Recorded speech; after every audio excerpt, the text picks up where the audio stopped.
But let's switch over to just chatting. Let's do that.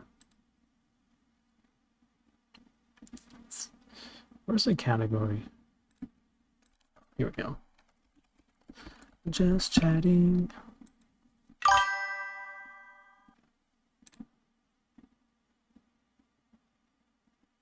These events feel too close to each other. What, for wrestling? Yeah, because then they have what, Saturday Night Live? Well, I think, well, technically Saturday Night Live, like Money in the Bank was like a week ago. Oh yeah, true. True, true, true. Well, I think it's just as part of, well, yeah, I mean, yeah, they had Saturday Night Live, and then right after that, they had Money in the Bank, and then right after that, now they're having Night of Champions. Yeah, they are pretty close to each other. You're right.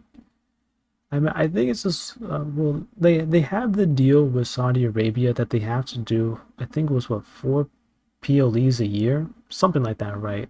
They had to go to Saudi Arabia a few times a year. So I think it's just like no matter what, I think yeah, no matter what, it's probably always going to be crammed whenever they do a Saudi Arabia pay-per-view, unless they swap out. Excuse me, unless they swap out a normal pay-per-view and say, okay, SummerSlam, for example, SummerSlam in Saudi Arabia. Like if they're not swapping one out, then yeah, it's probably gonna be crammed, and I guess they didn't swap it out, right? Oh, but you know what? That reminds me. That reminds me. I'm not like I understand Naomi holding on to the briefcase for a while. I don't understand Seth Rollins holding on to the briefcase when he has a whole freaking squad, bro. He literally has the ultimate security squad with them of Braun Breaker and Bronson Reed. Like he could go out there, have Braun Breaker spear the Hades out of Gunther, Bronson Reed tsunami splash Gunther like 100 times in a row, and then boom, cash in, easy dub. I mean, I know, like, for story purposes, Seth Rollins, he's never gonna let CM Punk win a championship, yada yada yada. But still, it makes no sense for him to really be holding it onto it for this long. Even though it hasn't been long, it's just, I mean, he should have just boom cashed in. 2 years left till the Saudi Arabia contract is over. Really? Okay, not too shabby. Not too shabby. Man, that reminds me, yo, it was so, and obviously, we're not gonna get like too into it, but man, like fans are some a section of the WWE fan base is just very disappointing. Like they strongly disappoint me with how much they get mad at certain things, acting as if yeah, like acting as if yeah, as if home base doesn't have its shenanigans too. We'll just say that, and completely disregarding the fact that there's a lot of fans around the world who are getting a once in a lifetime opportunity to go see these wrestlers. It's a bit disappointing the way some fans have handled that stuff, but we won't get into it. Same, yeah. But Jay getting that short reign kind of feels messed up. Yeah, I think me personally, it's like this. When it comes to Jey Uso, obviously when a wrestler does not have a super deep wrestling bag and they're world champion, like you don't expect it to be, but with a few exceptions, you don't expect them to have a super long championship run, right? However, what they should have done, in my fact, what they should have done is they should have made it to where Jey Uso and Gunther ran it back, right? So instead of Gunther winning, it should have been Jey Uso beats Gunther, right? And then they run it back one more time, this time 2 out of 3 falls. And you do that because Gunther would have had 3 wins on Jey. Jey would have had 2 wins on Gunther. And so you can say, hey, this is all or nothing, right? All or nothing, right? And so they run it back 2 out of 3 falls. The next week, you have Jay win 2 out of the 3 falls, right? Obviously, Gunther can get his fall in too, but you have them have an actual battle, and Jay come out on top of those 2 out of the 3 falls, and then you have Seth Rollins bring out Braun Breaker, bring out Bronson Reed, go down into the ring, spear him, splash him, and curb stomp him. 1, 2, 3, boom! Seth Rollins is your new world champ. That's what it should have. That's what it should have been if you're gonna take the title off of Jay. That's how it should have been done, and then you can have Jay feuding with Seth Rollins for the next month and a half, and you go from there, and Seth Rollins can start his reign of terror, whatever they want to call it. But yeah, losing it back to Gunther was surprising. I did not expect that, and like I said, not the right call if you ask me. And Gunther, that's another thing too with Gunther. Don't get me wrong, Gunther, he's a great wrestler. You can argue he's a top 5 wrestler in the company right now. Some will say he's number 1. Me, I'll say top 5, right?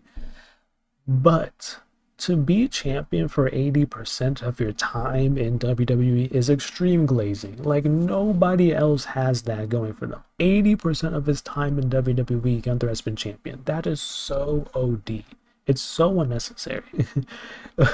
Like, when we know that, this is scripted television, right? Like, there's no reason for that to be the case for a guy, especially when he's had feuds with Sheamus or Gable or whoever else it is, where the other person is way more over with the crowd than he is. They should let him drop the title to a Sheamus or to a Gable.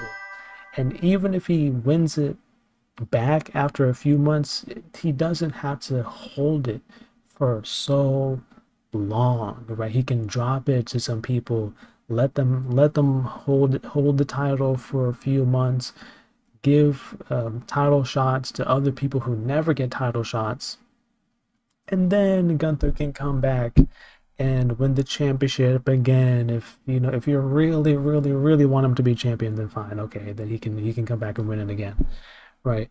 Which is essentially what they did with Jey Uso.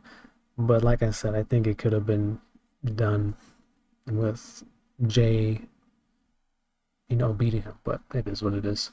During his prime, always champ. If he loses, yo, at least with Batista though, like Batista was going band for band with Undertaker, like, and Batista, I mean, he had the look, he had the everything, bro.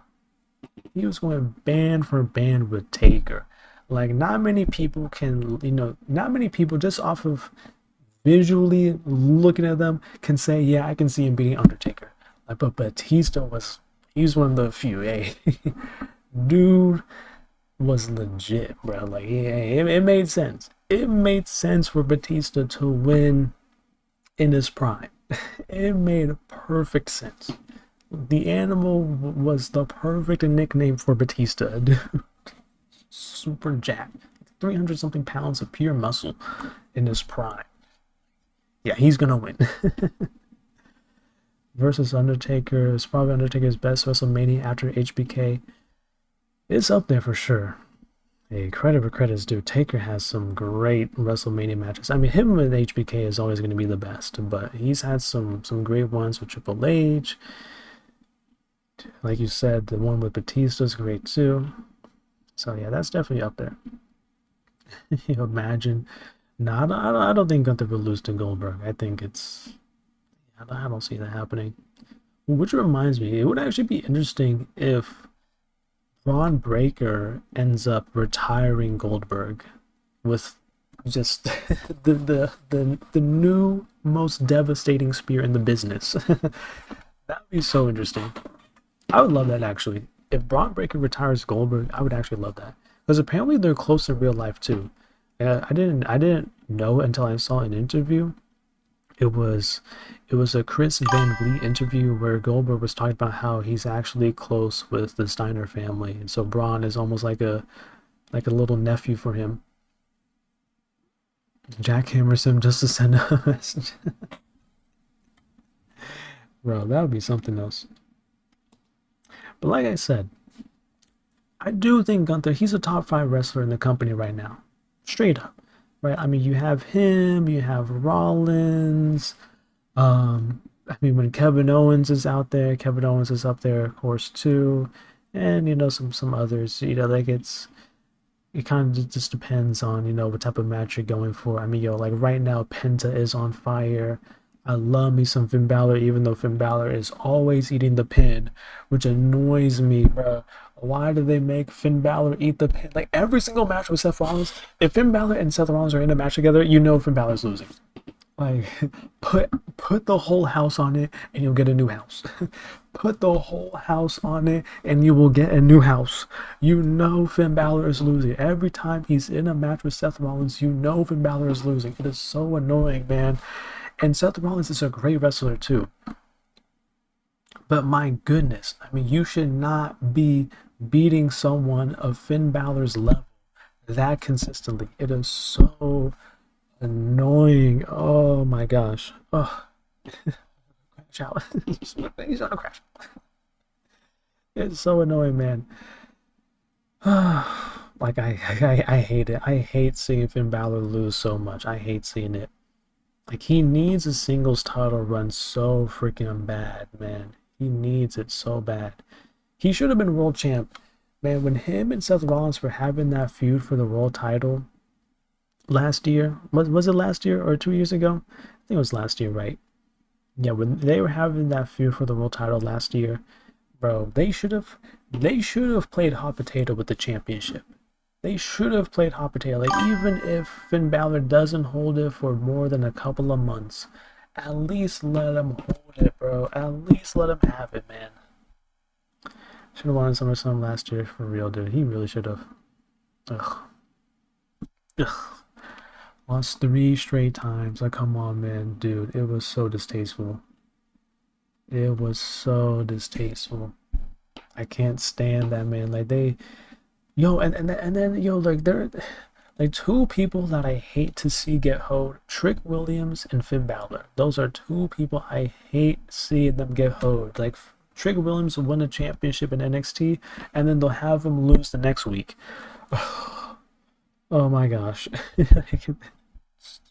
Just annoys me so much. Like people who you see who have the sauce, right? They have the look. They have, well, man, Trick Williams, I won't lie, he does need to improve his wrestling just a bit more. Where he's not bad. I think he just has to work on his timing. He has to work on his timing and some of his body positioning a bit more. Finn Balor has the wrestling. Finn Balor just needs to work on his promos. Like, oh my gosh, bro, like if you could just merge Finn Balor's wrestling with Trick Williams' promos and both of their physiques, you'd have the ultimate wrestler. For you, it's Gable and Balor. Chad should have fought Gunther in WrestleMania, won the IC belt. Yeah, I will not disagree with that. Will not disagree. He should have won when it was in his hometown. Having him lose in front of his daughter was so stupid. His hometown in front of his family. Come on, man. He should have won right then and there. He was red hot, had the whole crowd rooting for him. As I said when Jey Uso won the World Championship, because wrestling is scripted, right? When someone has lightning in a bottle, right? When someone has lightning, boom, in a bottle, and they have the whole crowd on their side, place to place to place, you got the whole crowd on your side. That's when you should be winning the championship. Whatever the championship is, you should win it. You should win the championship, even if you don't hold on to it for a long time, because you want to give it to the guy who's a better wrestler. Okay, that's fine. But when someone has lightning in a bottle, they got the whole crowd on their side, they should win the championship for at least a short amount of time, at least a few months, at least a couple of months, 2-3 months. Boom. Let them use that momentum, and then pass it on to somebody else, right? That's what it should be. Instead of, them getting hoed week after week after week after week after week. It makes no sense. Like, you have a guy who's got the whole crowd on his side. Let him win it. Please let him win it. Even if you want to give it back to Gunther later, just let him win it for a bit. Let him win it. Let him hold on to it, and then he can pass it, to whoever, Gunther or whoever you want it. Taking lessons from Vince. It feels like it. About lightning a bottle, LA Knight Cross. Gable barely did it with Jay. Yeah, like that. Yeah. You're not wrong. Like, I honestly think one of these days, I do believe that even though the culture of WWE might be better since Vince McMahon left, I think one of these days with certain people continuously being hoed with, like you said, the LA Knights or the Karrion Crosses or the Gables, with some of these guys continuously being hoed, Finn Balor, etc., and never getting the title shot, and it just always going to Gunther, just Gunther, Seth Rollins, Gunther, Cody Rhodes, Gunther, right?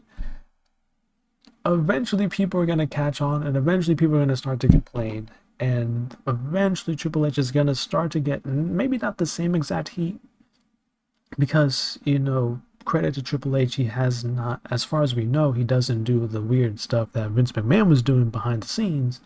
But still, the way he runs the show, the way he has certain people win, I think eventually it's gonna turn off a lot of fans. That's what I think personally. I don't know for a fact, but it's my hypothesis. Turn it to a Ray World Heavyweight title run at WrestleMania. I think that was a good change instead of Randy. Yeah, like when someone, I mean, just, yeah, that's an unfortunate example, because obviously nobody wanted Eddie to pass away. But you're right, though. When the crowd is behind somebody, they should be the ones to carry the title, even if it's for a little bit. It doesn't have to be for a year. They don't have to be the champion for a whole year, which is another thing too. Like, now that Roman Reigns run as champion is over, nobody should be having the championship for a year. Nobody. Like, a maximum you get is 6 months, buddy. Maybe 8 if you're lucky. Nobody should be holding the championship for a year anymore. After Roman Reigns, no. We're not doing that for a long time, man. Should not happen. 6 months is when you get at best. Maybe 8 if you're really good. Maybe 8. But a year? No. It's not happening. Yeah, there's nothing wrong with it. Yeah, I agree. There's nothing wrong with transition champs, because it's like, I mean, once again, it's scripted. So why not just make the script have a person who the crowd likes win, and then you can go back to who you like win, right? Like, it's not gonna hurt if anything, it'll probably sell more merch and make the company more money when you have someone who's red hot win, right? Just the immediate sales of merch can skyrocket. Fans can come into the arena wearing that person's merch and being happy that they won and celebrating. And then when you start to see the crowd turn on them, because obviously, because all these champions, right? Like, at some point, like 90% of champions, at some point the crowd turns on them, right? So then, when you see the crowd start to turn on them, especially whenever they go to Philly, whenever WWE goes to Philly, it's a complete flip the script moment. So when you see the crowd turn on them, that's when, okay, you can have the championship come off of them and then turn them heel, and then see, how they respond to being a heel character, and work with that, right? And then you can use that momentum to create a new baby face, somebody else who's going to have the crowd red hot, and then they can win the championship and they can hold it for a few months, and then that's how you build up stars. You let someone get red hot, you let them win the championship, and then when they start to cool off, when the crowd starts to turn on them, whatever the case may be, boom, you can change their character up a bit. You have them drop the title to somebody else, and then somebody else can climb up, be the big time baby face, boom, win the championship, so on and so on and so on. But yeah, well, I mean, Drew, when it comes to Drew McIntyre, like he's in a weird situation where right Drew, he's basically just in the wrong. He's Drew stays hot at the wrong time. Drew's just unlucky, honestly, because they had Damon Priest, who's Mr. Money in the Bank, right? So Drew, boom, he wins the world title. He wins the world title, and then you have that cash in happen, so that they can have another iconic world trending cash in. Excuse me. And then he's got to do the feud with CM Punk. Now I will say this. Technically speaking, they could have had a Drew, boom, get cashed in on, and then at some point in his feud with CM Punk, they could have had Drew beat Damian Priest, become world champion, and then CM Punk beat Drew in the Hell in a Cell match. They could have wiggled that in there at some point because Drew, you know, to what you're alluding to, was on fire. He was on fire all last year. But I think it was just they just wanted to have Damian Priest have his run. Which, to be fair to Damian Priest did a pretty good job as world champ. To be fair. Need to see him as champ again? Yeah, like I said, he did a pretty good job as world champ. Honestly, man, that reminds me. That reminds me, because it's Damian Priest who dropped the title to Gunther because Finn Balor interfered and he cost Damian Priest the match and yada yada yada. Yeah, that's something where, yeah, like, man, oh my gosh, bro, like they could have and should have had Finn Balor, like it could have been you have Finn Balor cost Damian Priest the match, and then that catapults Finn Balor into becoming world champion. I mean, there's so many different angles that they could have taken. But long story short, your boy just wants to see Finn Balor be world champ again, chat. I want Finn Balor to be world champ again. Please. I need it. I need it. I need it. Just a few months is all I ask. That's all I ask. As Finn Balor, he's still having great matches. Like, the guy's in his 40s, and he's still having great matches. He's still moving quick in the ring and everything. Still has like 10 abs. How do you have 10 abs at like 40 something years old? Should it be possible? He's 43 and he's moving great. Should it be possible?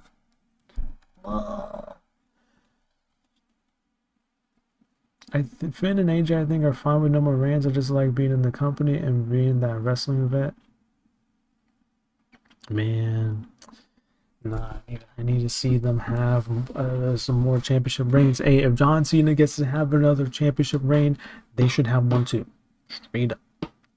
Straight up. Hey, let them be world champions again. Triple H, let it happen again. That reminds me, how old is AJ Styles? Wait a second.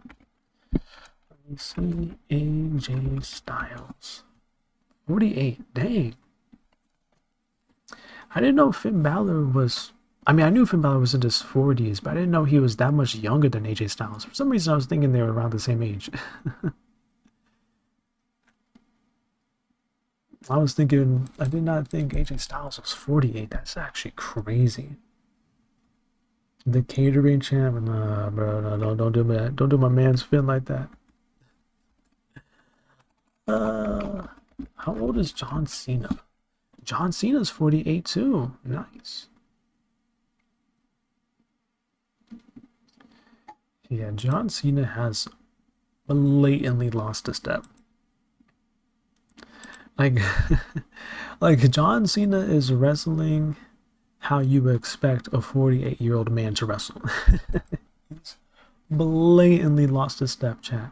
which there's nothing wrong with that. I mean, he's 48. Like people like AJ Styles who are still, I mean, even AJ Styles has lost a step too, right? Now, not as much as John Cena's lost a step, but still, 48. Yeah, we're not gonna blame him. We're not gonna blame him. Like when you see Cena wrestle, you understand why he's retiring. It's like, yeah, he definitely cannot be doing this for another year. It's it's over, bro. So we don't blame him. Looking like prime Shane McMahon. Nah, bro, nah. I think low key, bro, a low key chat. I think Shane McMahon in was looking better in the ring than than this current John Cena. I ain't gonna lie. I think prime Shane McMahon looked way better. Even old Shane McMahon looked better in the ring than this current Cena. Like Cena is old, man. He really can't be doing this for more than this year. He is old in that ring. Like just the way he moves. I mean, yo, you can tell Cena's knees are bad. Not as bad as Kurt Angle knees. Kurt Angle has the worst knees I've ever seen, chat. The way Kurt Angle was walking to the ring during his during the end of his career, during his retirement, bro, dude has like permanently bent knees. It's terrible. You don't wish that on anybody. AJ versus Shane was a good final match. Yeah, that was a really good match, bro. Shane. Well, I mean, it wasn't. No, that wasn't a final match though. Pretty sure. No, yeah, because Shane McMahon, he had a few more matches after that. I think he had like a match with. Didn't he have a match with Undertaker after that? I know he had some more matches. Can't remember what his last match was. But man, that reminds me though. That reminds me. It's kind of crazy to think that Shane and Vince. I mean, Shane. I mean, he's left the company before, but both Shane and Vince not having any connection with the company is kind of crazy.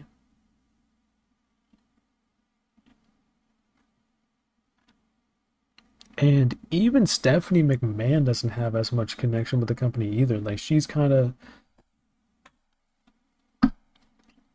like she kind of helps, but you can tell she's probably not doing as much in the company anymore. Like she's letting Triple H do most of it. But then again, I mean, I'm sure, them being together, they probably, she probably helps Triple H, when he can. Yeah, she left, but she still has like she has that one show on the WWE channel where she's interviewing the wrestlers. So she's still kind of involved. And I guess technically speaking, Vince McMahon, I think recently like he sold shares of the company. So I guess he still has some stake in the company and he sold shares of it for a crazy amount not too long ago actually. If I remember correctly. Vince McMahon.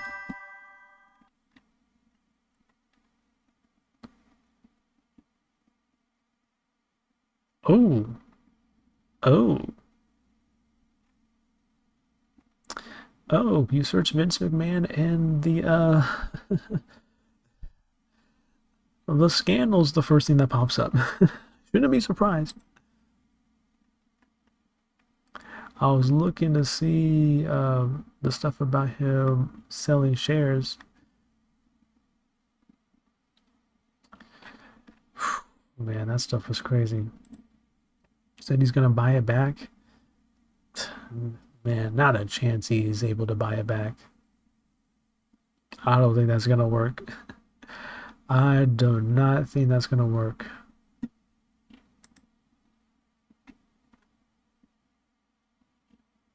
Hey, he sold it, and they he and had all those scandals drop on his head the next day, hey, it's GG's, buddy.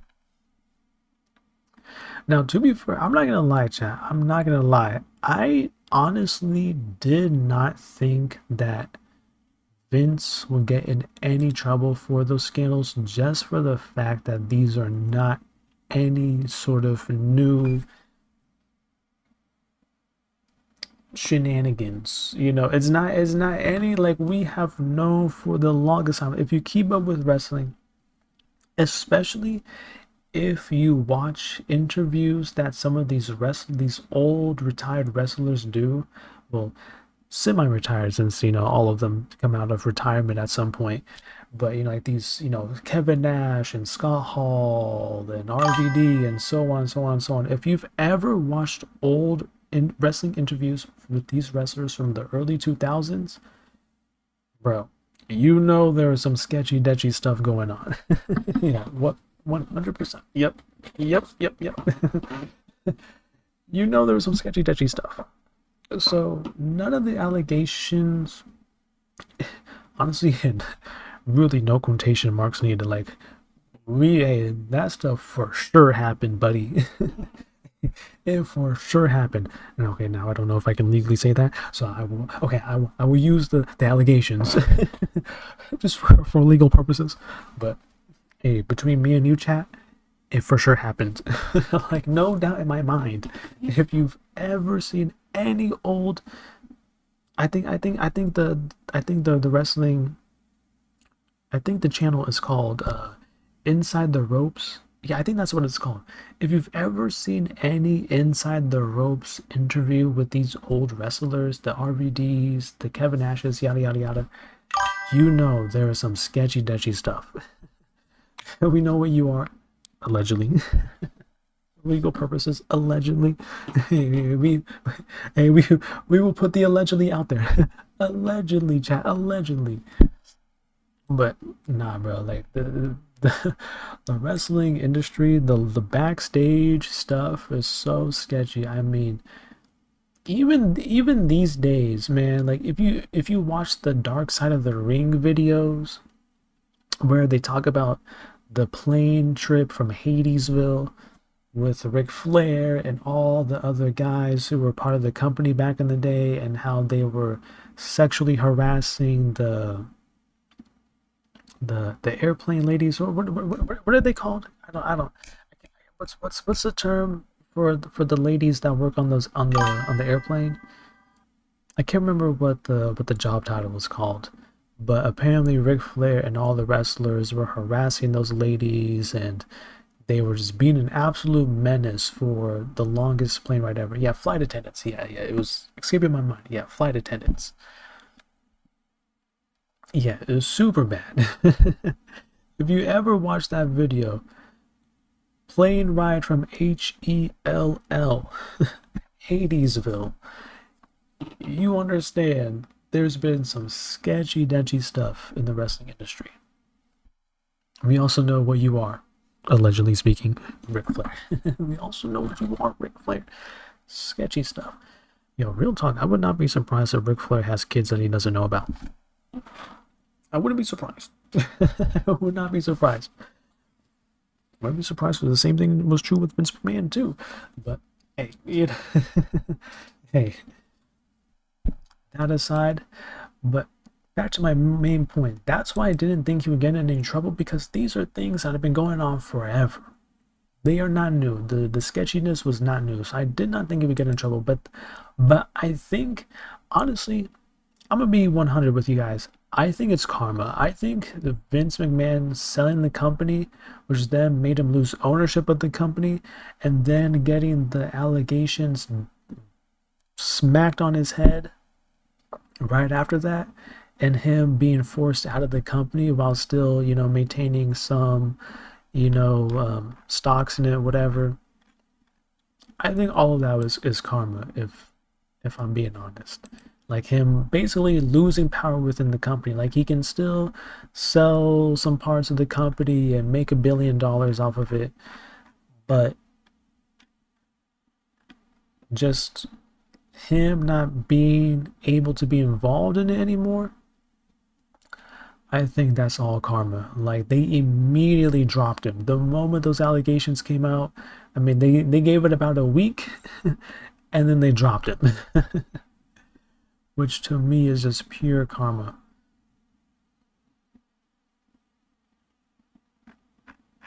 That is pure karma because for the longest time, I mean, you ask anybody, for the longest time, everybody thought Vince McMahon was going to hold on to the company until the day he died, right?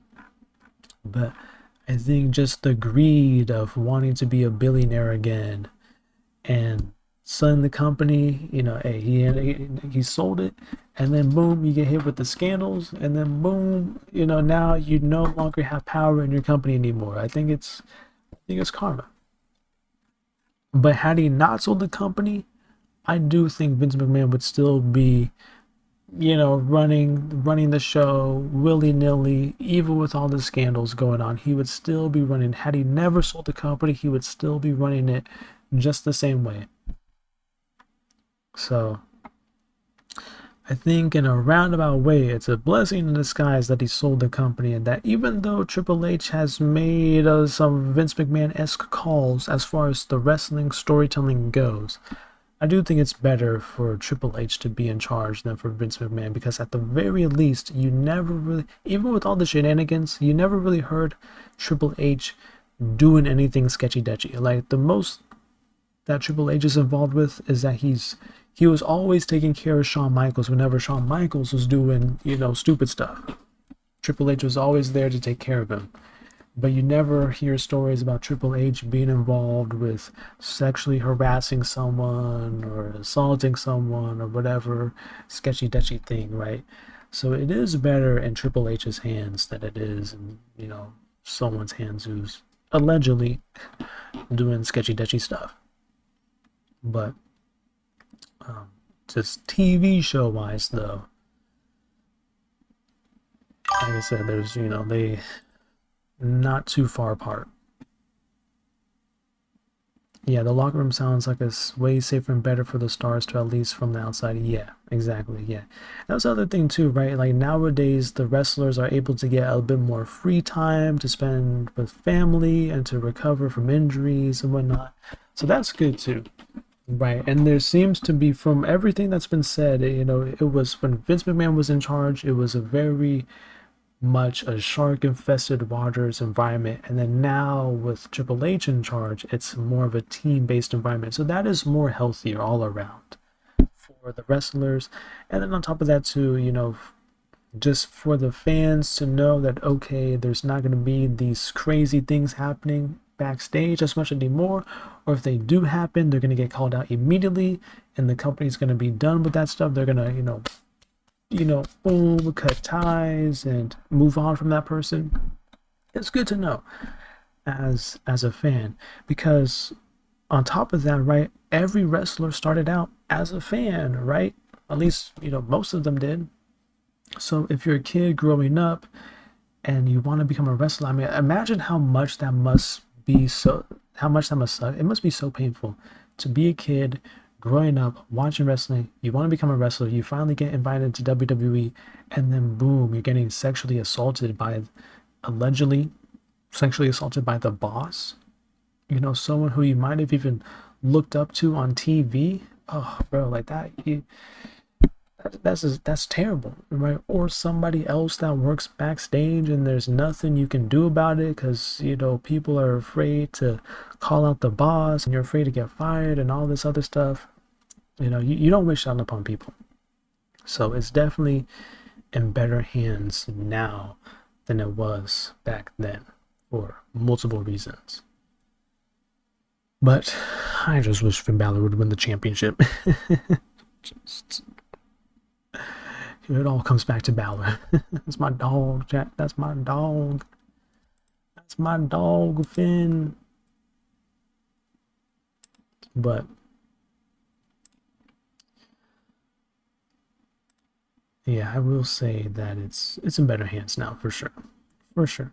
And to be fair to Triple H, to be completely fair, because we always try to be fair, right? Like he is at least, giving those chances to someone like Jey Uso, who had every single crowd on his side everywhere they went.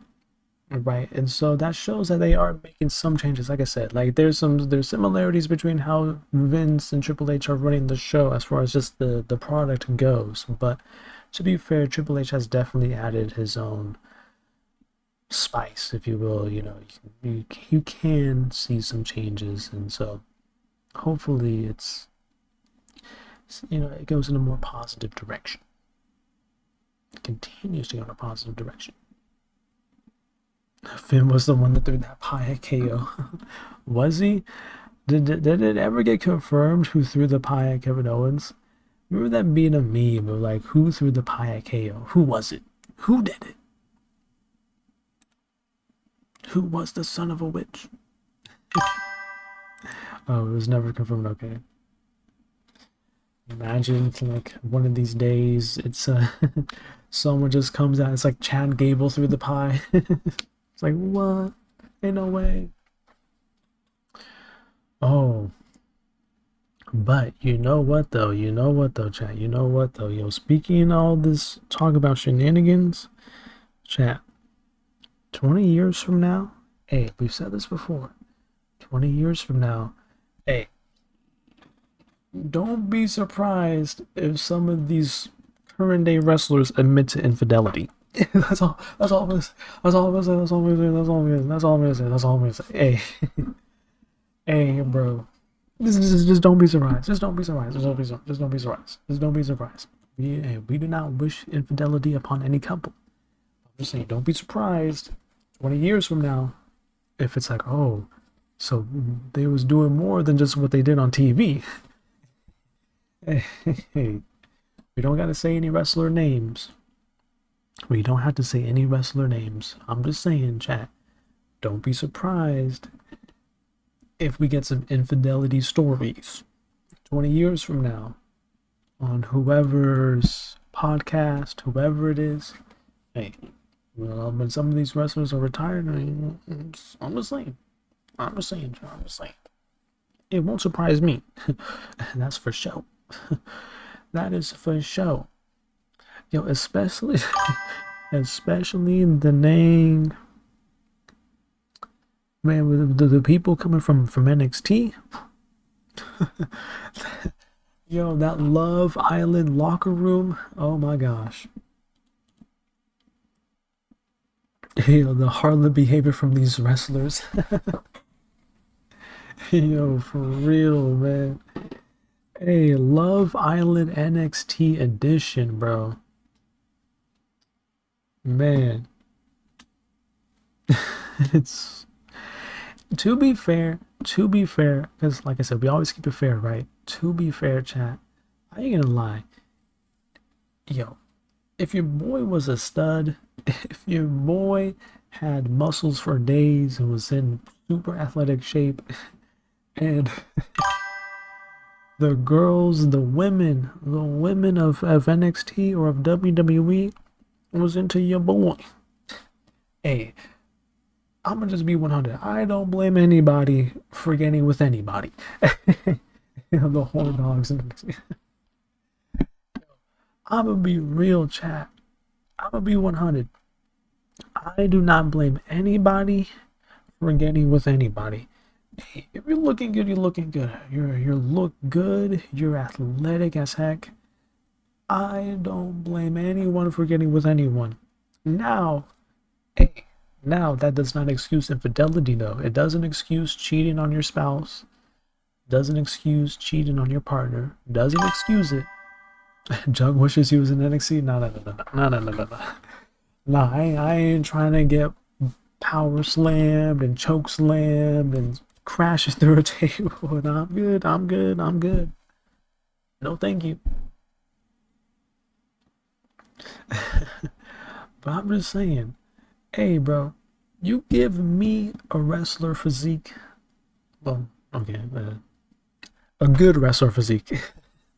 There's some wrestler physiques that you don't want. I ain't gonna lie.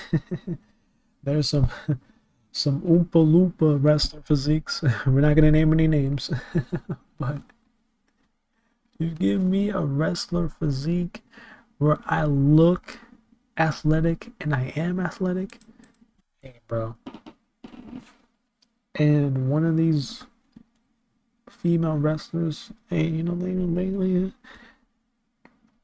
if they about it, hey, if they about it, I'm about it. Hey, if they about it, I'm about it. Shoot, you know, hey, you don't even got to be the wrestlers. You don't even got to be the women wrestlers. It don't even got to be the lady wrestlers. It can be one of the lady interviewers. Hey, I'm just saying.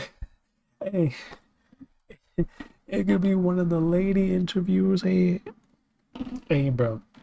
I don't blame anyone. I don't blame anyone for sharing a bedroom. let me just say that.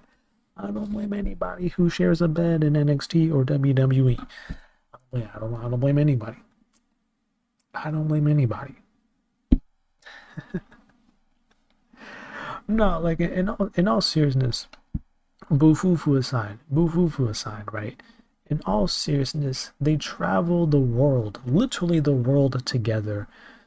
You're good looking, you're on TV, you're popular. Everybody wants to, you know, you have a bazillion fans that want to be with you. Everybody has, you know, tons and tons and tons of fans.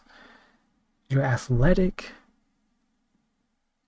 and you spend more time with the people in the company than you do with anybody else in your life, it honestly makes sense for them to end up together, right? Once again, it absolutely does not condone cheating. There will never be any condoning of cheating. Never, ever, ever, ever, ever. Never. Right? I'm just saying that you see two people end up together, it makes sense. If they're good looking, athletic, and they travel the world together, it makes sense. Simple as that, right? I think that's all there is to it. But it will never condone cheating, because I think at the end of the day, if you know that you're going to be tempted by these women or these men, whatever you're into, by these people, you know you're going to be tempted by your coworkers, you know you're going to be wanting to be in the car with them. Don't have a wifey at home, right? Like that's the thing though, right? Is that if I am a wrestler in that locker room, I'm not gonna have a wifey at home because I'm gonna know so and so. It like if so and so is giving me the flirty eyes, hey, it's up, it's up. Like I'm already gonna know I'm gonna act a fool. It is what it is, bro. It's a guarantee. I'm gonna act a fool. If so and so gives me the flirty eyes, oh, I'm acting a fool immediately, straight up. So that's my point. Like you should not have a wifey at home if you're, you know, if you're gonna be messing around with the ladies at the company. And if you do have a wife at home, you gotta tighten up. You got to tighten up, bro. Like, man, Chad, like you will literally see stories of these wrestlers divorcing their wife, and then the next week you see them with one of the NXT superstars. You see them with one of the NXT girls, and you see the one of the WWE girls. Like a week after divorcing their wife, it's like, come on, bro. Like, buddy did not stay tightened up. That's for sure. Like I feel like that's bad karma, man. I feel like at some point that comes back around. At some point, because you know for a fact, bro, they definitely cheated on their spouse. No doubt in my mind. Someone at work told you not to talk to your coworkers because that's his work wife, and I told him, "Don't you got a real wife?" Bro, it will never, at any point in time, make sense to call someone a work wife or a work husband. It'll never make sense. If she ain't your real wife, don't call her a work wife. Don't call her wife in any sort of way. If she ain't your wife, don't call her wife. Simple as that. It'll never make sense. It'll never make sense at all. Excuse me. Which reminds me, actually, I was watching some Instagram reels before stream, and there was a reel where this chick, she was crashing out. I mean, not like super duper crashing out, but she was, semi crashing out. She was getting mad, and she was telling the story how basically she has a guy friend, and her guy friend has a girlfriend, and her girlfriend was telling her guy friend to cut her off as a female friend. And so she was upset about that. She was like, why are you cutting me off as your friend when we've been friends for like, 10 plus years? And she was pretty much crashing out. And I'm watching it, I'm like, bro, if you are truly his platonic friend, you should not be upset at all if he's telling you, hey, we can't be hanging out anymore. We can't really be friends anymore because I gotta respect my girlfriend. Like, that should not be something that upsets you. So just from the fact that you are crashing out, like, that tells people. And I'm glad, because I checked the comments, and I'm glad people in the comments were pointing this out. Because sometimes, man, you see these types of videos, and then you go to the comments, and the people are just capping, man. People are just lying through their teeth. It's so annoying to see it when people be lying. I'm glad people were pointing it out in the comments, that the fact that she was getting mad shows that she has feelings for him. Yeah, you gotta respect your partner, exactly. The fact she was getting mad shows she has feelings for him, which is validating the girlfriend wanting her to be cut off. It's complete validation. And people on social media will say they're insecure. Now we know what it is if they act like that. Exactly, exactly. And it got me thinking. I'm like, bro, if if you're if you are talking to a chick and she is so what's the word, like she's so I don't know, is vehemently the right word? Like she's so passionate about keeping her guy friend around, right? Let me look up vehemently just to make sure I'm using it correctly. Vehemently, in a forceful, passionate, or intense manner, with a great feeling. Yeah, she's so vehemently um passionate about keeping her guy friend around. Hey, bro, like, not that you can make her, drop her guy friend. Like, it's like this: you can't make anybody get rid of their friends. However, if you're talking to a chick in a girlfriend boyfriend manner, and she is not respecting you enough to be like, okay, you know what, let me stop hanging out with my guy friends because I have a boyfriend. If she doesn't respect you enough to do that, hey, bro, leave her. Hey, cut her off, leave her, dump her, move on with your life. She's not the one. Because you know what, the moment the two of you have an argument, hey, guess whose house she's gonna stay at?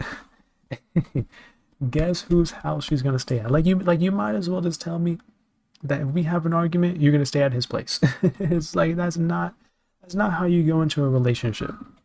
That's not the way. That is not the way. Like, it's like this: you cannot tell her to cut them off. You can't make her cut them off. But if she doesn't want to cut them off, or like, you don't even have to do it in a rude way. It's just a matter of respect. It's a matter of, if you have a boyfriend, it makes no sense for you to be hanging out with your guy friend. It's that simple. And the flip side is 100% true too. If you have a girlfriend, it makes no sense to be hanging out with a female friend. It makes no sense. Like, if I have a girlfriend, I'm not gonna then, let's say, our girlfriend is Jessica.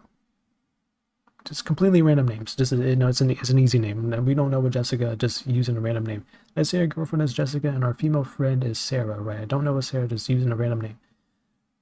But I'm not gonna go hang out with Sarah if I'm dating Jessica. It's not gonna happen because that would be so disrespectful to Jessica.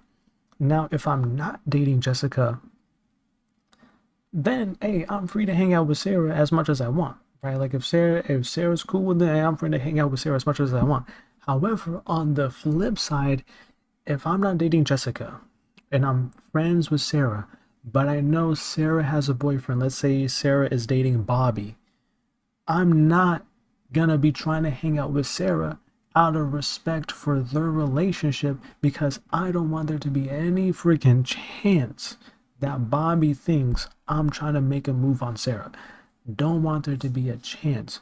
So I'm gonna take a respectful step back from the friendship.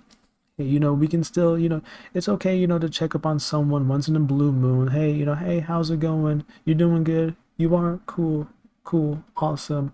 Good hearing from you. See you later, right? Like, that's not, the worst thing ever.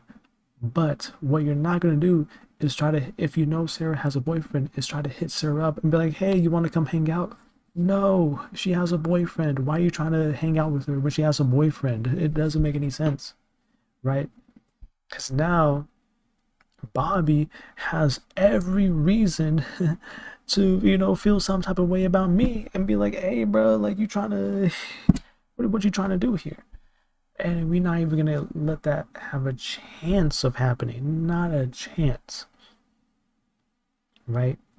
And so then, if whether I'm dating Sarah or whether I know Sarah has a boyfriend, correction, whether I'm dating Jessica or I know Sarah has a boyfriend, I'm not trying to hang out with Sarah.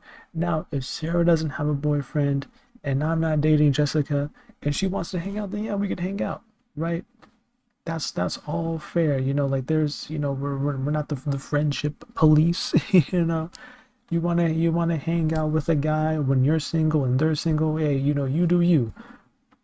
We're not here to police friendships. But what I am saying though is that if you have a partner, to me, in my eyes, I think it's disrespectful if you're then trying to hang out with other certain people. Yeah, I'm just keeping it 100. Now, you want to hang out with, with the girlies, cool, that's fine. If I want to hang out with the homies, boom, that's fine. But even if you want to hang out with the girls and I want to hang out with the fellas, even then, right? For me, you should be my priority, and for you, I should be your priority, right? We should be each other's priority. Where, let's say, I'm friends with a Josh, right? If Josh wants to hang out, but Jessica wants to hang out too, I gotta tell Josh, hey bro, sorry, my girl wants to hang out. I right like like because yeah. I think about it like this, right? This is how I think about it. That girlfriend could end up being the woman you spend the rest of your life with, even if you don't get married legally, or even if you don't put a ring on her finger, she could still end up being, the woman you spend the rest of your life with. And so she should always, whoever it is that you're dating, should always take number one priority, right? When it comes between them or your friends, your partner should always take number one priority. That's the person who you might end up spending the rest of your life with. So they should always take number one priority universally, period, right? And so, that's how I would treat it. That's how I would expect them to treat it too. And if they're not doing that, then, you just got to walk away. Like, you can't try to force her to be like, okay, you can't force her to cut off any of her friends. You can't do that, because if you're trying to do that, now you're being controlling, and if you're being controlling, it's not the look you want to have. It's a terrible look to be the controlling partner. It's a terrible look. You don't want that. You don't want to be that.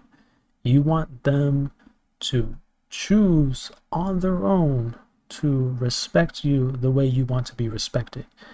And if they don't choose to respect you the way you want to be respected, then you move on with your life and you find somebody who will, right? You break up with them nicely and you move on, because there's no reason to crash out either. Because you crash out, that's a bad look too. It's always a bad look crashing out. Crashing out might be fun, and it might be fun, it might be funny, when you're playing video games, but in real life, crashing out is a terrible look. It is a terrible look. So, try not to be crashing out in real life. Try not to be controlling of other people.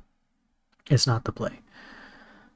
But they should be respecting you if the two of you are in a relationship. Simple as that.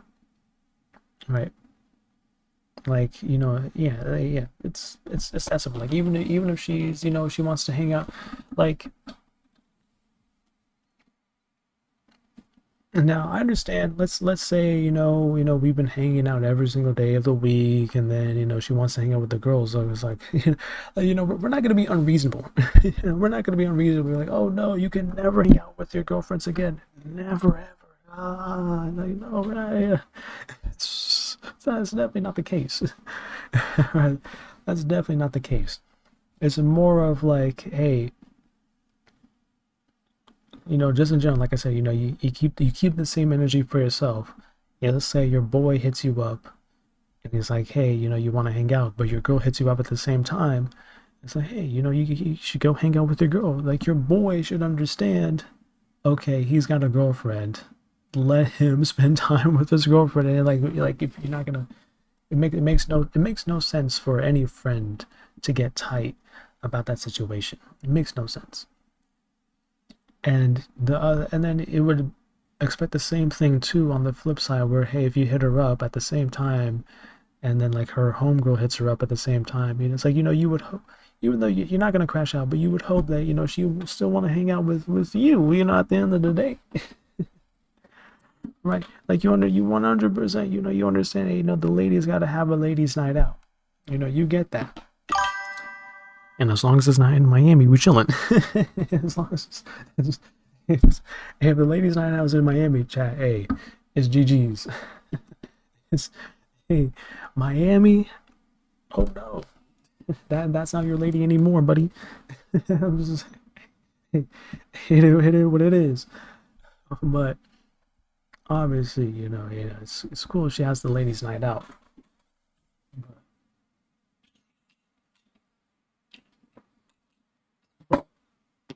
When the night is over, you want her to come home to you, right? And that's just what it is, right? So, on the flip side, if she's like, hey, oh, go ahead, go hang out with Josh, but hey, when it's over, make sure you come back home, come back home to me, hey, hey, that's what's up, that's what's up. But, under no circumstances, under no circumstances will it ever make sense to have a girlfriend and yet you go and hang out with another woman. That will never make sense. That will never make sense. She wants to, you want to hang out with your homeboy for a bit before going over to your girlfriend's house. That makes sense. She wants to hang out with her homegirl for a bit before going over to your house. That makes sense. Under no circumstances will it ever make sense, though, for you to hang out with another woman or for her to hang out with another man if you have a girlfriend. It'll never make sense. There's no way you can paint the picture of you have a girlfriend, your girlfriend's looking to hang out with you, but you're deciding to go hang out at some other chick's house. There's no way you can paint that picture and it be a good picture. There's no way you can paint the picture of a chick has a boyfriend, but she decides to hang out at another dude's house. There's no way you can paint that picture and it be a good picture. No way. It makes sense if she wants to hang out with her homegirls. That's fine. And then, boom, she can come over to you. That's fine. If you want to hang out with your homeboys, that's fine. And then you can come back home to her. That's fine. Now, once again, you should still try to prioritize your girlfriend over your homeboys. Your girlfriend should try to prioritize you over her homegirls. And her homegirl should understand, okay, she's spending time with her boyfriend. And your homeboy should understand, okay, he's spending time with his girlfriend, right? You should prioritize your partner because at the end of the day, your partner could be someone that you spend the rest of your life with. So they should always be the priority. But in no circumstances will it ever make sense for your girlfriend to go hang out with another guy or your boyfriend to hang out with another girl. That'll never make sense to me. It'll never, ever, ever, ever, under any circumstances, ever make sense to me. If you're in a relationship, you gotta have that respect for your partner to understand that, okay, and I shouldn't be hanging out with some other chick. Even if that chick is the coolest chick on the planet, you shouldn't hang out with her if you have a girlfriend. It's that simple. It's that simple to me.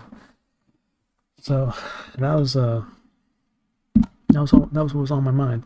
Oh, and then another thing was that I did see some comments where some women in the comments were like, "Oh, I'm basically a package deal with my guy best friend and his wife, knows we like to hang out, and I just respect their marriage boundaries." I'm like, man, get out of here. Like, say you want to be his rebound when he gets a divorce without saying you want to be his rebound when he gets a divorce. Like, like stop capping. It's like, yo, people would just be so goofy, so silly. Like, bro, like you are not respecting his boundaries if you're calling yourself a package deal with your guy best friend. Like, no, no, no, no, no. Just say you want to be the rebound and keep it moving. Like you're lying to yourself if you're not saying that. You're lying to us and you're lying to yourself. Anybody who's so vehemently passionate about having a guy best friend when in a relationship, hey, that's and that is the reddest of flags if you ask me. I'm like, okay, bro. Like, thanks for saving me the time of making a bad decision. Hey, you just gotta keep it moving though, chat. Just keep it moving. Just keep it moving, chat. Now, speaking of keeping it moving, yo.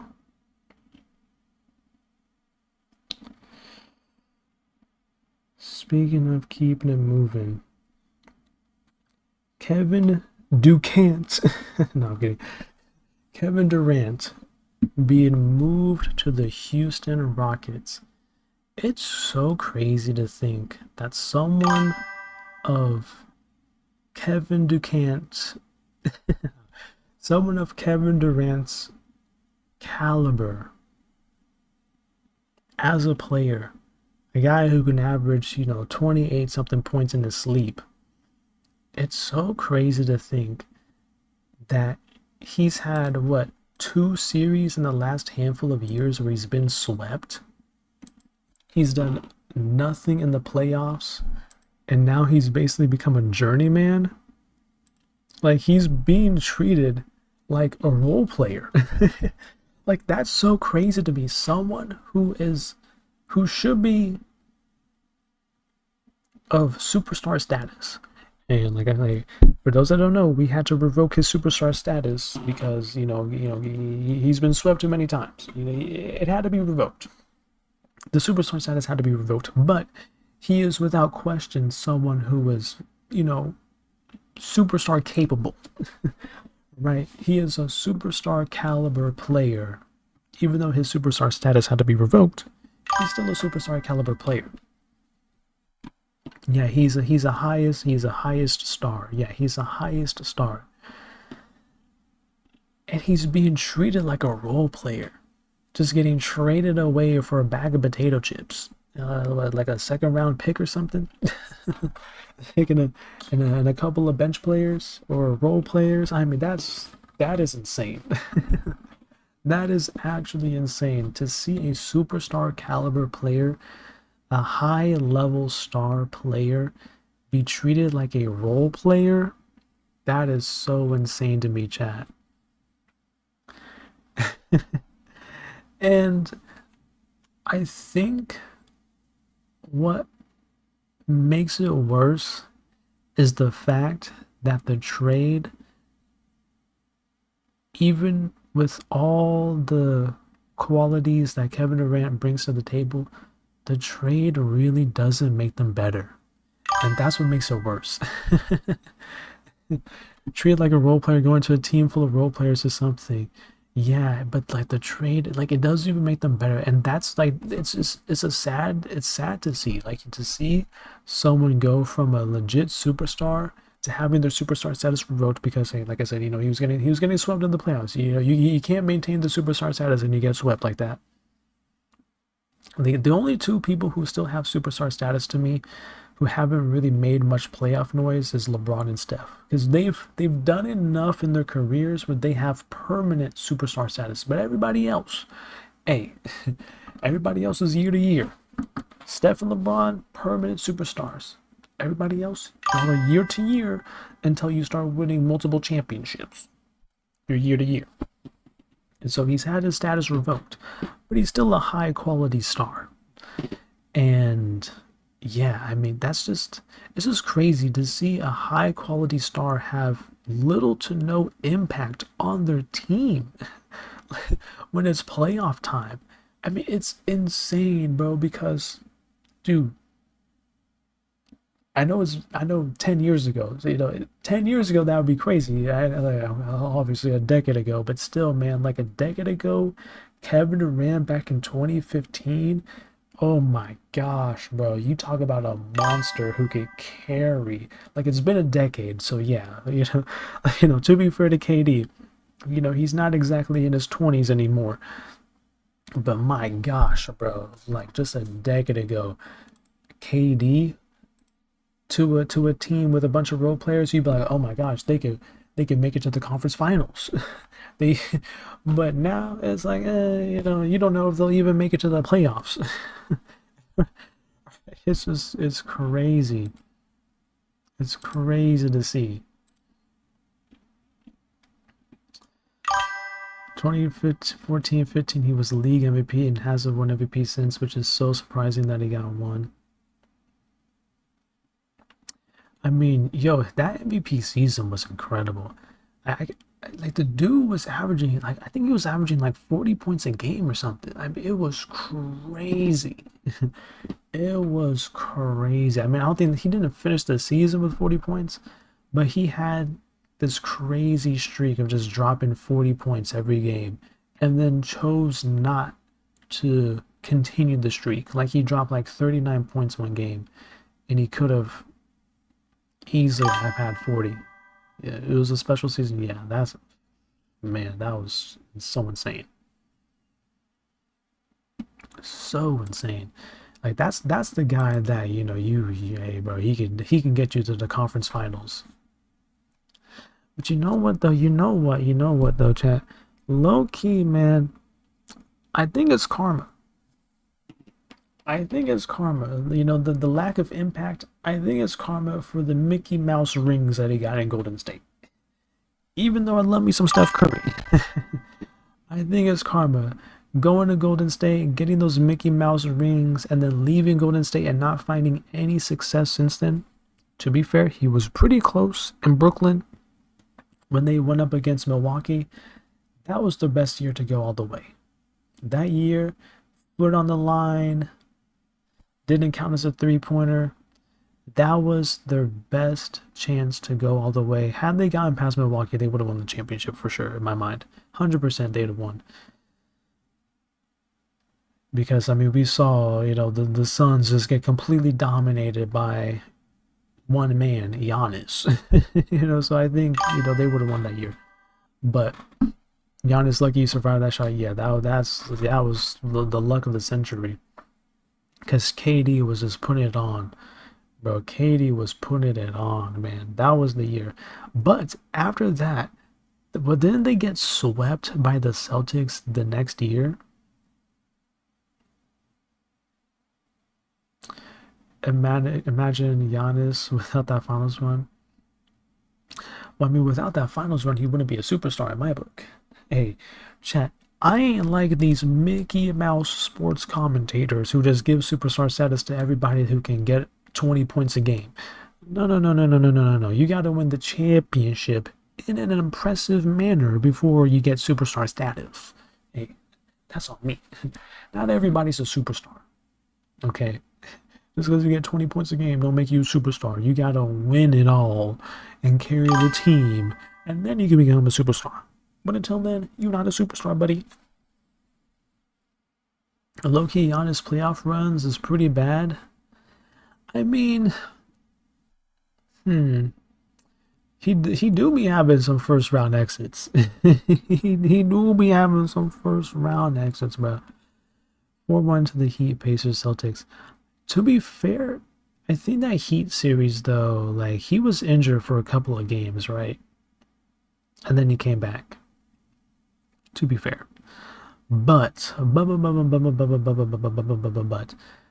the thing with Giannis is that if you are any team with a good coach, you can beat him, right? I mean we have seen the formula against him work for years now. You build the wall, you make sure that he can't beat you by himself, and then you win. You know, right? Like I mean that's just what it is, right? You build the wall, you win. If Giannis can't dunk, it's GG's for the Bucks, right? So, but at the same time too, though, like if you're a superstar, you're supposed to be able to work around your weaknesses and still get the W. And so that's where man, like they've definitely have, to your point, they've definitely underperformed in the playoffs because for someone of his caliber who did earn that championship run, he should have been able to at least come close to getting back to the championship where he hasn't really come close yet.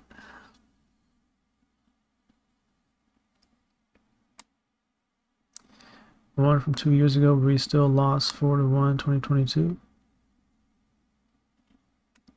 Yeah, I'm pretty sure he was I'm pretty sure he was injured for like the first two games, right? Four straight 4-round exits. But even still, yeah, I'd be like, one year is doesn't excuse the others. Right? Excuse me. So yeah, it's still underperforming in the playoffs. Yo, but you know what? You know what too? You know what?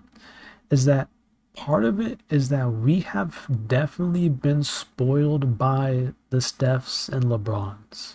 100% we've been spoiled because LeBron Mans was going through the East every single year, making them look like the Eastern Conference when I think just in reality he was just that much better than them. And you literally hear it today, these retired players talking about how they were scared of LeBron.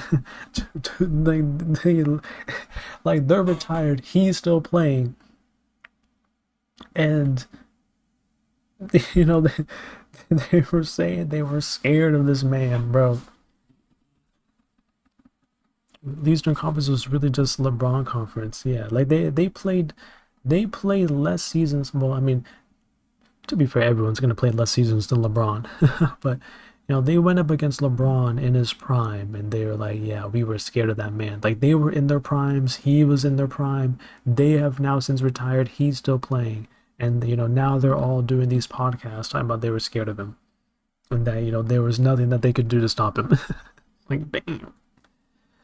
But I think this is what it is that we've been very spoiled. Lamar said that was his kryptonite. Oh, man, he was more than his kryptonite.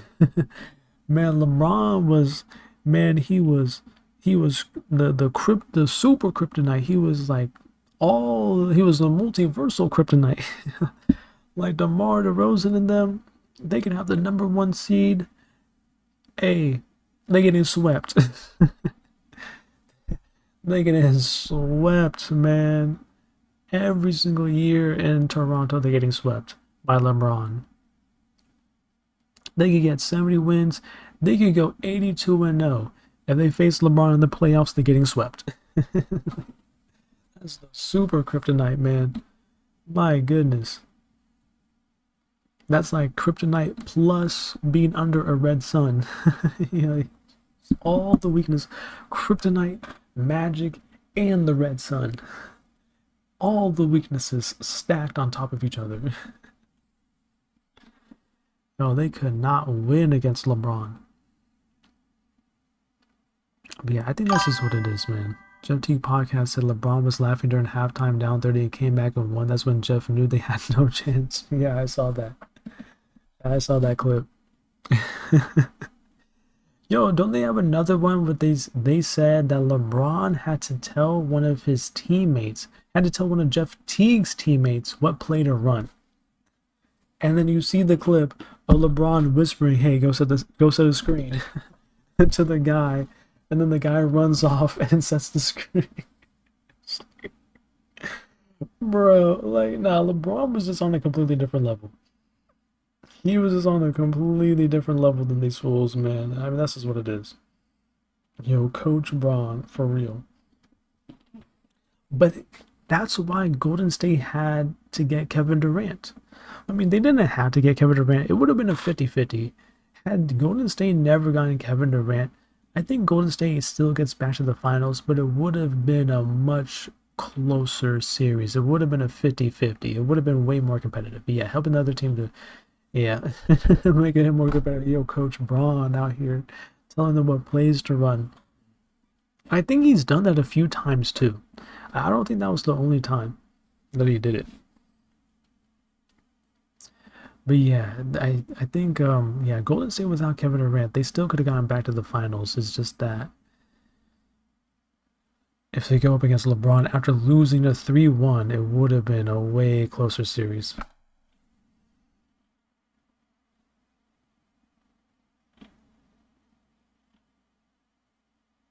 I think Golden State, who have won one more, they were pretty even. Oh, would have won one more. Yeah, I could see.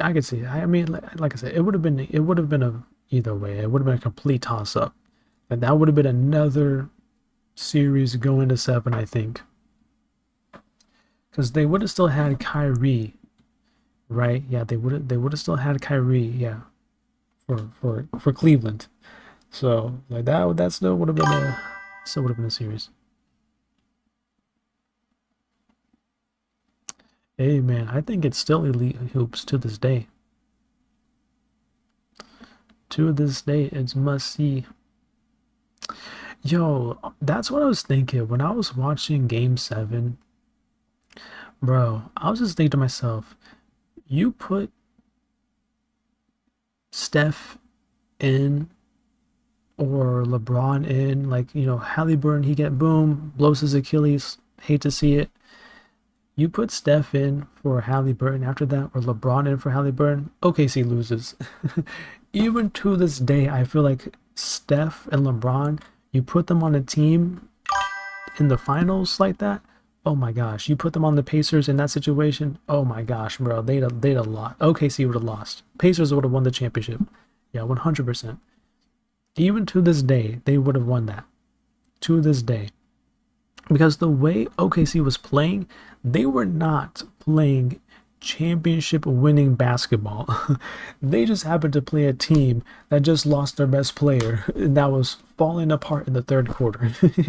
Right? Like they were hanging in there for the first two quarters and then they just fell apart in the third quarter because it was just, hey, there's no they lost hope. You can just tell they lost hope. They were bad. They were lucky how they got hurt. Yeah, like OKC did not play well at all, man. Not at all. And then the other thing too, bro, yo, SGA getting all these free throws, man. The free throw merchant championship. Oh my gosh, it's so Mickey Mouse. Chat, I am 100% convinced that some of these players paid these refs, take them out to dinner, bribe them in whatever sort of way so that they can get easy calls. I'm 100% convinced of that. 100%. I would not be surprised whatsoever 20 years from now when these referees are retired, when these players are retired, if someone admits to, yeah, man, I was taking the refs out to dinner every night before the game and I got 10 free throws that night, 10 free throws a game, I would not be surprised, man. It would not surprise me whatsoever. And on the flip side, it wouldn't surprise me if, when you see a referee be so blatantly against a player, if it's because that player didn't do that for them. Right? How CP3 hates Scott Foster and Scott Foster hates CP3, or James Harden hates him too, and James Harden hates Scott Foster, and I mean, so many players hate Scott Foster. Really, I wouldn't be surprised if it's a situation where these guys just never took Scott Foster out to dinner, never gave him, the 100K under the table, and so boom, now he's gotta make their lives miserable every game that he refs for them. I would not be surprised, man. Seriously. Because some of these refs, some of them are just so blatantly dirty, chat. So blatantly dirty. It would not surprise me whatsoever if any of them ever got paid under the table to give a player some free fouls, Mickey Mouse fouls, and then the ones that don't get paid under the table, boom, they they let you get hacked on, they call terrible fouls on you, all of it, man. It wouldn't surprise me one bit.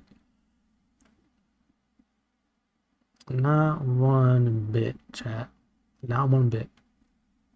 Like, I think, especially after we saw the Mavericks get the first round pick, man, it's become very apparent that there's some suspicious activities upstairs in the NBA office. Like it's very apparent that there's some there may be some tampering going on, allegedly. I think everybody's catching on to that 100%. I mean, obviously, the players still have to play, and if someone's making their shots or they're missing their shots, that's all it is, right? There's nothing you can do about that. If you're making your shots, you're making them. If you're missing your shots, you're missing them. Excuse me. But there's definitely some suspicious business activities going on in the NBA where you see the star of the team get traded to the big market team, the biggest market team in the NBA, or the second biggest market team in the NBA, and then the team that just traded away their star all of a sudden gets a first round pick when they had one of the lowest percent chances to get that first round pick. Come on now, come on. And then you see one of the dirtiest referees ever be put in to the game, and then all of a sudden the game gets extended, the series gets extended, and everybody and their grandmama is tweeting about, like giving that referee the nickname the extender, because it's something that they regularly do. Is they just so happen that every game that they referee in the playoffs, the series gets extended. It just so happens to be that way. Come on, man. Yeah, they make it look way too obvious. Yeah, it's pretty obvious. There's some business shenanigans going on. And it's, you hate to see it, and then they wonder why the ratings are down. It's easy to know what they do. Yeah, it's it's pretty bad. It is pretty bad to say the least. So, it's a and it's the same thing too. I think with the NFL, right? Because wasn't everybody and the grandmama complaining about the Chiefs getting all the calls throughout the entire playoffs? So yeah, I mean the NFL has the same thing going on too. It's just the two big American sports, the NBA and the NFL, are blatantly doing some business shenanigans. And it sucks to see. And then on top of that too, they swarm you with commercial break after commercial break after commercial break. I mean, come on, bro. Come on, man. Like, how are we gonna be watching 20 bazillion commercials in the first quarter? Be for real. So, it's unfortunate that that's what happens Now, once again, at the end of the day, the players, whether it's the NFL or the NBA, then the players got to make the throw, they got to make the catch, they got to make the shot, they got to make the defensive stop, all that type of stuff. They still got to play the game, of course, right? Like you can't rig it too much. They still have to play the game, but you can just tell that there's certain teams that the league want to see win. If we're being honest. Now, as a Chiefs fan, I'm not complaining. Hey, as a Chiefs fan, hey, rig it for my team all the time. Hey, your boy will never complain. Hey, let the refs give the Chiefs all the best calls. Hey, I'm all for it. But if we're sitting down and we're being serious, you do wish there was more integrity in the game. Let the Chargers win you fights. Never. Never. It's Chiefs Kingdom, baby. Chiefs are going back to the Super Bowl. You best believe it.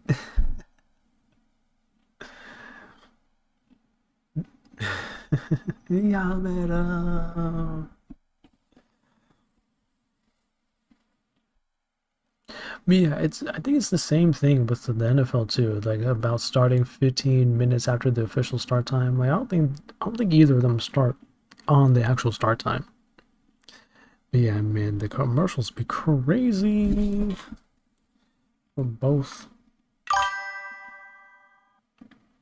Yeah, because they do the what's it called, they do the singing and stuff first. Got work in the morning, you gotta go. No problem, man. We're almost at the 5 hour mark. We're gonna milk this for 9 more minutes, chat. Hit that 5 hours. NFL starts on time. It's only NBA, the only sport in America that doesn't. Only sport in America that doesn't. But I thought they sing the don't they sing the national anthem before each game? Doesn't that take up the start time? I thought it did. Well, if it doesn't, then it doesn't. But they still be having a bazillion commercials. Man, yo, honestly, I think that the referees, they do it prior to that. Oh, gotcha. I think that the referees honestly call fouls, like Mickey Mouse fouls, just for the purpose of sending the game to commercial break. I honestly think that. They're like, hey, we need a commercial break. Let's just call a holding. Let's just call, some Mickey Mouse foul. Let's just call a foul. Send it to commercial break, so we can, get the sponsorship money. I agree. Yeah, bro. Yeah, 100% they do that. The under 3 minute TV foul is trash. Bro, yeah, they're just trying to milk every dollar that they can, straight up. Every single dollar, chat. But with that being said, yo, let's circle back to some wrestling real quick. So it is Night of Champions once again this Saturday, and we didn't make our picks. So let's see. Let's see. What is the card looking like? What is the Night of Champions match card? Is there prediction time? The white screen. It's blinding. Oh, okay. So we have Samuel Zaniel versus Karrion Kross. Man, this is one where honestly both guys should win a match. Like both guys are in need of a win. Let's go Kross. Are we picking Kross? Hey, you know what? Yeah, screw it. We're gonna roll with Kross too. Like both of them need a W, a big W, but only one of them can win. Yeah, we're gonna go with Karrion Kross on that one. Next, we have Rhea Ripley versus Raquel Rodriguez in a street fight. Hey, I'm gonna go Rhea Ripley. We want Rhea Ripley to win that. So We're rolling with Rhea Ripley for that. Then we have Jacob Fatu versus Solo Sikoa for the United States Championship. A. You better get in where you fit in. Yada I mean. my yada I mean is terrible. Now, in all seriousness, Solo Sikoa has improved so much on the mic lately that I almost want him to win. But Jacob Fatu is so hype that I still gotta roll with him. Like, barely roll with him. Yeah, Solo is hilarious. I love me some Solo, man. I love me some. He is so funny. Yo, Rhea in 4. We'll never get fooled by Triple H. Raquel never winning an appealee. Ain't no way. You're not fooling me, Triple H. It's Rhea in 4. But yeah, I'm going Jacob Fatu. I'm going with Jacob Fatu. Yeah, I mean, I gotta work on it, Jack. I gotta work on it. But you finna get dog walked. I love that, man. I love Jacob Fatu's sayings, man. All gas, no brakes with it. From post to post, from coast to coast. Okay, then we have John Cena versus CM Punk. Chick Magnet Punk versus John Cena, in the words of Santina Morella. John Cena. I love the way Santino says his name. I mean, it's obvious. Cena's gonna win that one. Right. Cena's gonna win via shenanigans. We know Seth Rollins is probably gonna interfere and cause all sorts of problems. And Cena's gonna win. But yeah, John Cena for the W. That's what we're rolling with. And then we have Asuka-san versus Jade Cargill. This is tough. My heart wants to say Asuka-san. My head wants to say Jade Cargill. Yeah, we're gonna have to go with Jade Cargill. Yeah, give Jade a major win, please. Yeah, we're gonna have to go with Jade. Yeah, Asuka, she has the accolades already. Right, she's been a multiple-time women's world champ and women's tag team champ, so she's got the accolades. So she doesn't really need this as much as Jade does. Jade, she needs a big accolade to propel her to the championship. Which honestly, I think would be perfect if Jade wins Queen of the Ring and then goes on to face Tiffy at SummerSlam and then beats Tiffy, and then Naomi cashes in on Jade and beats Jade and becomes champion. Hey, we might have just cooked, chat. We might have just cooked. Hey, if it happens, Triple H, you owe me $100 million. Hey, I'm just like, damn, 100 M's. Okay, maybe 1 or 2 mil. But you still owe me, Triple H. Yeah. Jade is another superstar that Triple H doesn't give her more respect because fans love her and she was stuck in the mid-card tag title scene for a while. Well, this is another moment where we do have to give, we do have to defend Triple H for just a little bit on this. Jade Cargill, I think the tag team scene is where she needed to be, just for the fact that when you see her in the ring, she does still have to work. She at that time she did still need to work a bit on her moveset and just getting into a nice flow in the ring. She has the look, she has the sauce, she has the it factor 100%.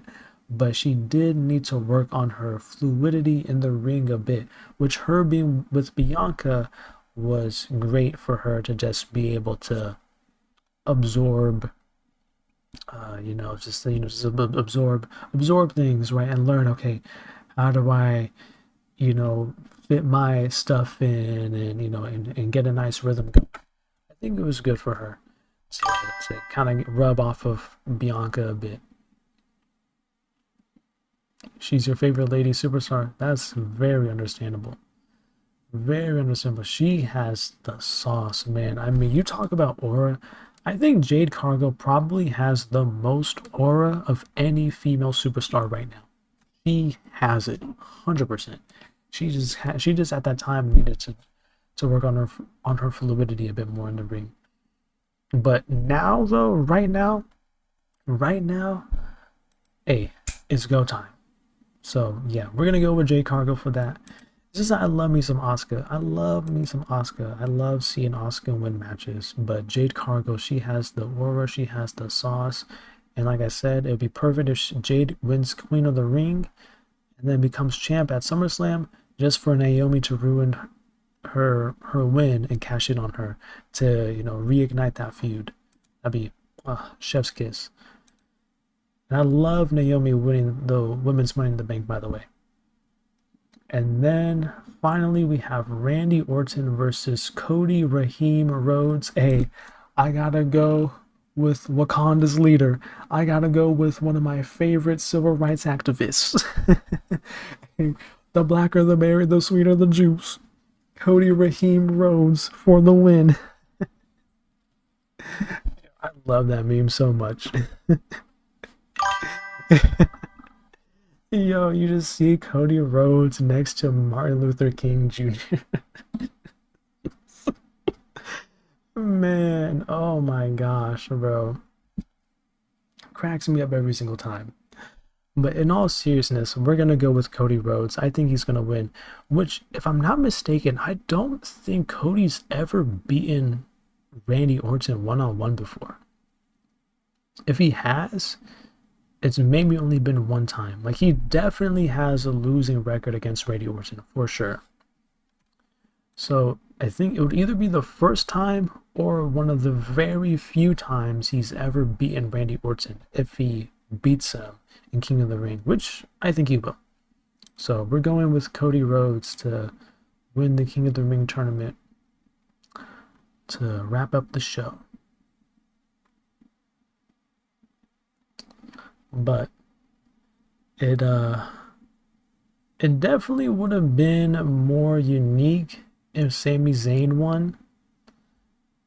That would have been more interesting, I think. Like if Sami Zayn beat Randy Orton and then went on to face Cody Rhodes, that would have been a bit more interesting if you ask me. Because Randy Orton, you know, similar to Cena, he's kind of lost a little bit of set. Not as much as Cena has lost a step. Cena's definitely lost the biggest step out of everybody. But Randy Orton, you know, you see he's lost a bit of a step. And so, you know, you want someone in that position who's gonna, you know, who still, you know, who still got some more movement to them. I think Randy is just bigger, so he looks slower. Maybe. I mean, to be fair, he's always been a slower paced wrestler. Like, he's always been methodical. But I don't know, when I watch him, I just feel like he's moving a bit slower. Like, I'm definitely not as slow as Cena, though. But I feel like he's lost a bit of a step. But you might be right. It might just be because he's bigger. But that's another thing, too. Honestly, I don't think it's good for you to be that big at that age, right? Like, you're 45 years old. I mean, it's muscle. It's all muscle. It's not like he's carrying around fat, but isn't it better on the joints to be a bit slimmer at that age?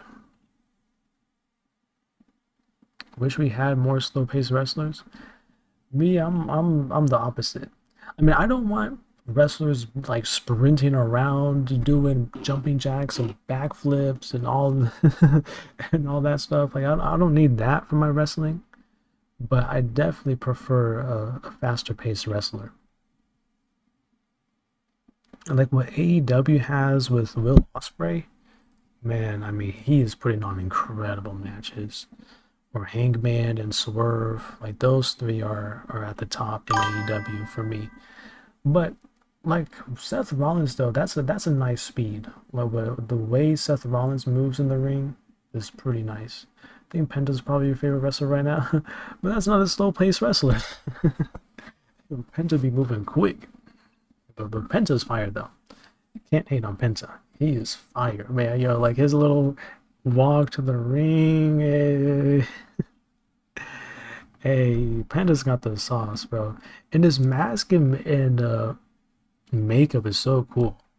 It's man, he's such a cool wrestler. He be doing the dance every time. Yay! Penta's a lot of fun to watch. I think Seth Rollins a good pace. A little too fast for you, but for me, that's a good pace. Yo, one thing I love about Seth Rollins is that he makes each match feel unique, and the way he'll do counters for his opponent's moves is so clean. That's what I wish more wrestlers would do. I wish more wrestlers would have counters for their opponent's moves, where you can tell they studied their opponent's moveset and they develop those counters, and it just makes the match 10 times better in my book. When wrestlers are able to go move for move, counter for counter, oh, chef's kiss. Oh, love it. But anyways, yeah, that is our prediction. So going back through it once again, real quick: Sami Zayn versus Karrion Kross. We are gonna go with Karrion Kross. Rhea Ripley versus Raquel Rodriguez. We're gonna go with Rhea Ripley. Jacob Fatu versus Solo Sikoa. We're gonna go with Jacob Fatu. John Cena versus CM Punk. We're gonna go with John Cena. Oscar versus Jade Cargill. We're gonna go with Jade Cargill. And Randy Orton versus Cody Rhodes. We're gonna go with Cody Raheem Rhodes. Yeah, that is our prediction.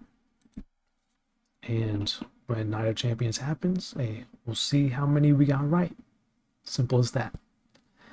Now, with that being said, this has been another episode of your Bootleg podcast. I don't know what I'm doing. Hey, welcome to the YouTube channel. What? Now I'm gonna save this. This is gonna go to YouTube. Hi YouTube, how's it going? Your Bootleg podcast activities have returned for one night only. Well, I mean, obviously, we'll do this a few more nights here and there. Hi YouTube. Your incoming 0 out of 5 is diabolical. No.